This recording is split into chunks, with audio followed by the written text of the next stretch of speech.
Welcome to Martini Time, the happy time of the day. Here in Blackstone, Virginia, the center of the world, but then you too are the center of the world. And I'll explain. So,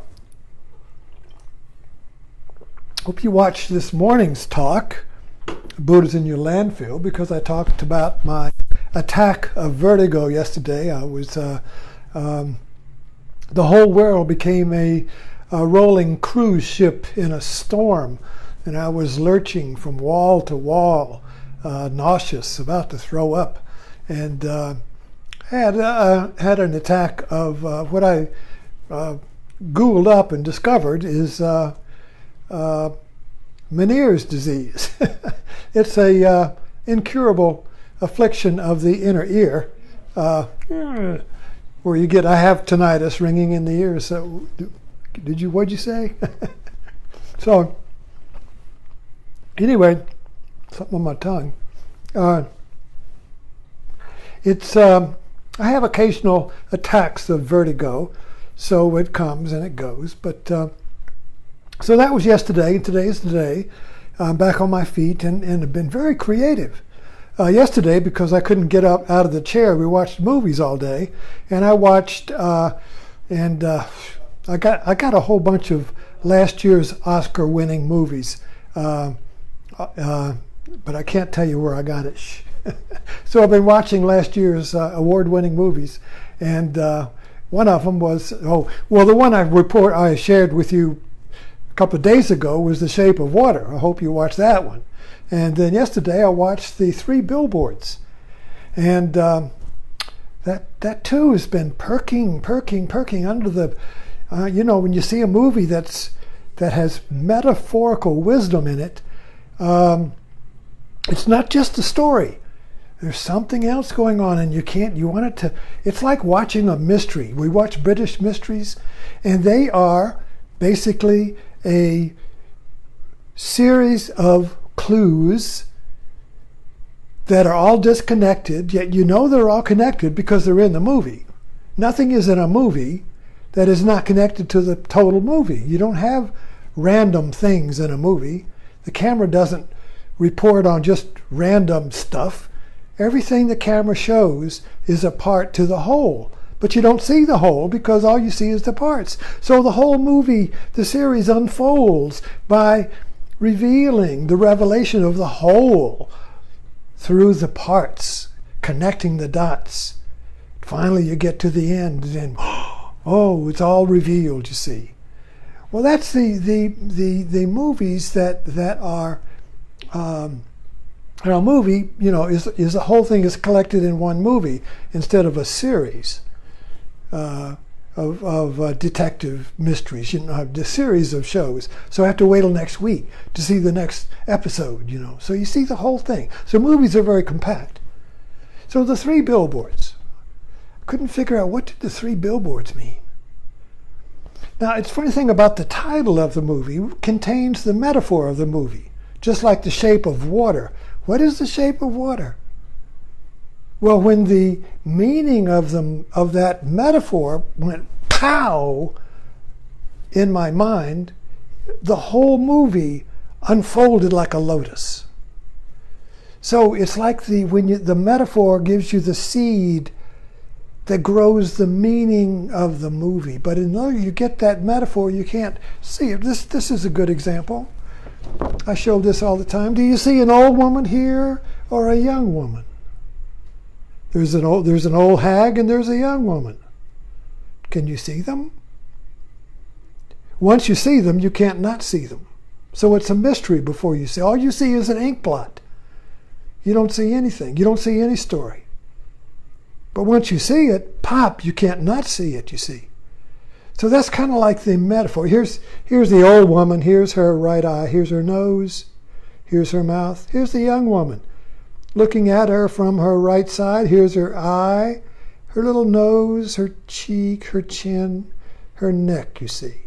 So the old woman's looking this way and the young woman is looking in that direction, you see. Once you see it, you can't not see it. So it's the same way with a metaphor. Once you see the three billboards, you can't not see it. Once you see The Shape of Water, the whole movie comes together. So the three billboards took place in a small town in Missouri. And they were old, dilapidated billboards on a road less traveled. There was no sign on the billboard. You could see it was a skeleton. They hadn't been rented for years. So the movie starts with this woman driving by, and she stops and looks at the billboards. And she didn't live far from there. The next thing you know, she has bought posters, and she's postering the billboard with a sign, 3 signs, a question. Why hasn't I forgot what it was exactly, but why hasn't the rape of my daughter been solved by Sheriff Willoughby? In other words, her daughter was raped and killed there at the feet of those billboards, and it had been unsolved, and so she put a poster up there. And so the whole movie is about the disturbance this poster created, you see. So without getting into the topic, but what are the three billboards? Well, it became apparent to me that when you drive in the South, you'll see 3 crosses on the roadside. 3 crosses, 3 billboards, 3 crosses. So the 3 billboards are the 3 crosses. That's the metaphor. So right then, you say, well, then, what's the clues here? What is this movie hiding? Well, the movie is hiding the living Christ. You see, but it's hidden in everyday world. You see, religion today is separate from our secular world. We go to religion on Sunday and we read about the Bible stories. But then we go to work on Monday and we live in a secular story, which is my story. I go to work. I have arguments. I have conflicts. I'm hanging on a cross. This world, I suffer. I suffer in this world. The pain, the temporarily of everything, the death, the loss, the dizziness, the nausea, the vertigo. We're all suffering from mild vertigo and dizziness of the modern life, you see. There is nothing steady to stand on. Everything is shaking. Everything is being pulled out from under you, you see.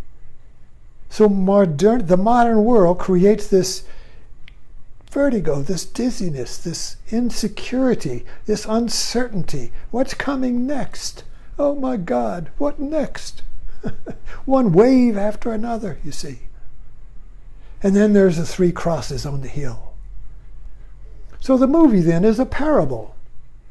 It's a spiritual power. I can't say religious parable because it's not religious. It's just about a woman whose daughter was raped, and she accuses the police department of negligence, and this leads to a series of events which the movie is about, you see. So the parable, you see, is that the living Christ, and I don't even like to say Christ, because Christ is held in a story now that is separate from our everyday life, you see. So you think Jesus, you think about Jesus, well, you think about a symbol. So Jesus is crucified in a symbol. The living Christ is not here. He's in our everyday life, but he doesn't have any form. You don't see Jesus walking around with a beard. And Jesus is the symbol. A false idol. The Christ as an object we think of somewhere is a false idol. So all of religion now has become a false idol. The only place you can find it is on Sunday in a church. And then you have to go and live in a biblical story. Then you have to interpret everything according to the biblical reference, you see. And that has no sustain, you can't sustain that in your everyday life. If you work in Walmart, that's just a boring job in Walmart. Where is the dying and resurrected Son in Walmart? Well, you got to go to Sunday school. You see? In other words, the secular world and the religious world have been totally separated. They don't relate. They're like this. They're like close one eye and put your fingers together. It's like, I can't. You see. So the secular modern world is flat. It's called a wasteland by the poets. The flat land. There's no sacred anywhere. There's nothing sacred in the secular world. So we create the sacred. If you go for a drive, you see a cross and some flowers by the side of the road. That's a sacred space. Why is that sacred? Somebody died there. You see. There's a mass shooting. That becomes a sacred place. There's a fence. People come and lay flowers and notes, teddy bears.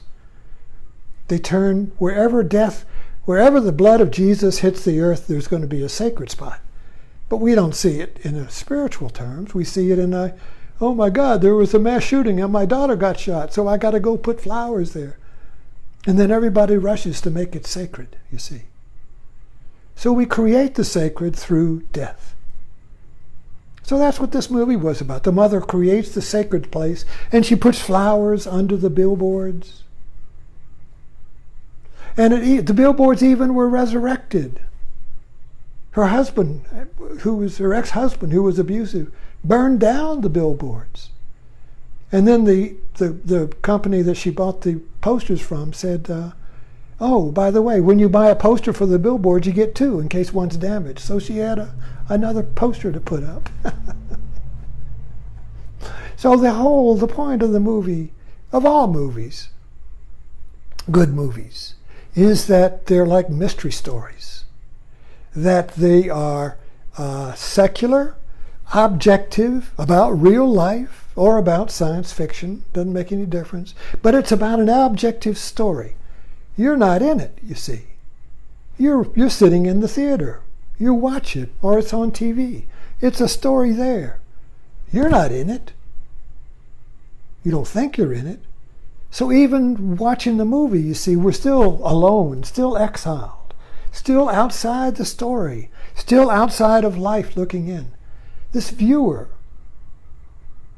the eye that sees, is always outside looking in. Even if you go to the movie and you forget you're in a movie for a while, you're still outside of it.